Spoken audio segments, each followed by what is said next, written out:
BookTube, this is Emma from Prairie Raven. Today I'm talking about two books from the same author. So, The Shining Girls by Lauren Beukes and Broken Monsters. These two books, I read The Shining Girls first and I picked it up right as Broken Monsters had come out. And I really wanted to read Broken Monsters. I kept looking at it, looking at it. It was in hardcover. So I was like, you know what, maybe I should figure out if I like her writing first. So I went and got The Shining Girls instead because this was actually in paperback. And then when I read this, I completely fell in love and got this massive author crush on Lauren Beukes. This one is my favorite of the two, and it's probably one of my, it's in my collection of enjoyed, favorited books, because of the creepiness of the serial killer in here. And this one is about the one that got away. So one of his victims that got away, the one that lived, and him, and that sort of relationship. And on top of which, each of the victims has a story in here, and their stories are amazing. So, this one I think I gave a 3 or 4 star. To me, if I could go back, I'm going to read it again here in short order because I'm actually craving this kind of a book. So I'm going to read this one again. I've read this one twice so far. Very good. Sci-fi, thriller, kind of crossover going on there with this one. So this one I highly recommend. Plus it's such a weird story. It's just brilliant. So the second book I'm going to be talking about is Broken Monsters by Lauren Beukes. This one is about another serial killer, and this one is in Detroit, and it's from the what the detective is going through in her personal life on top of this serial killer and trying to, you know, like manage being a mom to a teenager at the same time. And then of course there's all these like online aspects of life now, so this like it kind of incorporates that. And this one is written along the same lines as The Shining Girls. It's one of those like supernatural kind of thrillers or sci-fi thriller kind of like mishmash that she's done in these two novels. This one I didn't actually enjoy as much as I did The Shining Girls. Like I could not get enough of that book, and it might have been the fact that I enjoyed The Shining Girls that much affected how I viewed this book. I, as someone who's as much of a scaredy cat as I am, I really enjoy reading books like this, and I love stories like this because they're just that extra bit of creepy and like they make your skin crawl, because she nails that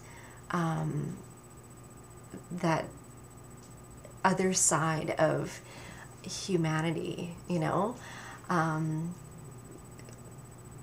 And I think she's actually kind of mastered that part of the storytelling, as well as fixing all the story threads together and whatnot. Like I really like the way that she's written it. It's very, at first when you're, you know, flipping characters and flipping, like in this one, you're flipping not just characters, you're flipping dates, times, perspectives, and stories constantly. And this one does, but not to the same extent and not to as great detail as The Shining Girls did. Like I know I'm going to be talking about that one way more than this one, just because again I didn't enjoy this one as much, and the story didn't stick with me as much, which I find really tragic inside, because I love her work so much, and I do. I quite enjoy it. I love that, ooh, you know, like how she gets in there and totally creeps you out. I would recommend them both.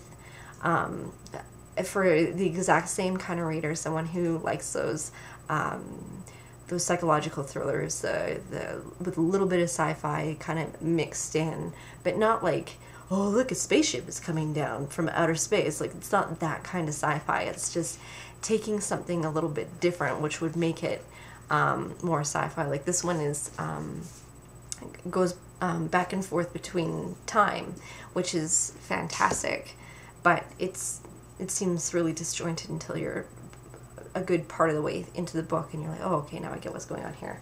This one it has the same sort of disconnect, but not to as great of a degree as the Shining Girls did. So maybe I would recommend someone starting with Broken Monsters instead, and then going to the Shining Girls and then reading that one. They aren't related at all. There's no order that you have to read them in, but if I could do it all over again, I would probably start here and go there instead, because I'm pretty sure that that book affected the way that I saw this book, and I think this book is still good on its own. Now, these are the only 2 books of hers that I read. I haven't read any of her earlier work, which I believe is Moxieland and Zoo City. Haven't read either of those. Since reading these 2, I actually went looking for those, and I found these 2 in fiction, which made no sense to me. I'm like, why are they even there? And then I found one of them in science fiction and the other one in fantasy. Seriously, I had no idea. I don't know if it was where the person was told to put them, or if it was like 2 different people putting them away after they read the synopsis on the back, or what was going on. But I found it funny that I've got, you know, 3-4 books here, and 2 of them are found in one section and the other 2 are found in other sections, and now I can't find either of these books anywhere, but I can find the other 2, whereas before it took forever to find the first 2. It was really weird. I don't know what's going on there. And I don't know if any of that's like directed from the publisher or anything like that, or if it's, you know, from the bookstore's head office, or if it's employee-based kind of thing. Like, I have no idea, but I thought that was really funny. I think it's kind of one of those things where it's like, I mean, you look at Neil Gaiman, you can find some of his stuff in fiction. You'll find some of his stuff in young adult fiction, which obviously makes sense. But then in the adult section, you'll also find you'll find it in fiction and in fantasy. So, wow. There's like my 6th take, and now I just sneezed on camera. I'm not editing. I'm not doing another one. That's it. Yeah. No more editing for this girl. No more filming, I should say, not editing, because I can't edit worth crap, which is why my videos are just like, oh, look, it's like raw footage. And my light just disappeared. That's what I was trying to do. Get it before my light disappeared in evening Alberta. Failed. Alright. Anyways, I will let you go for now. I highly recommend these 2 books for anybody who is interested in those, and if not, let me know if you've read the other 2 books and haven't read these, and what you think of those, because that is actually what I'm totally interested in hearing about. Or if you've read either of these and thought they were absolutely horrendous or absolutely like mind-blowing, let me know, because obviously your points of view are totally going to vary from mine.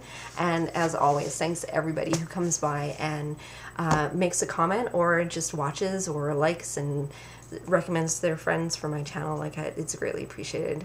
And I will see you next time. Thanks.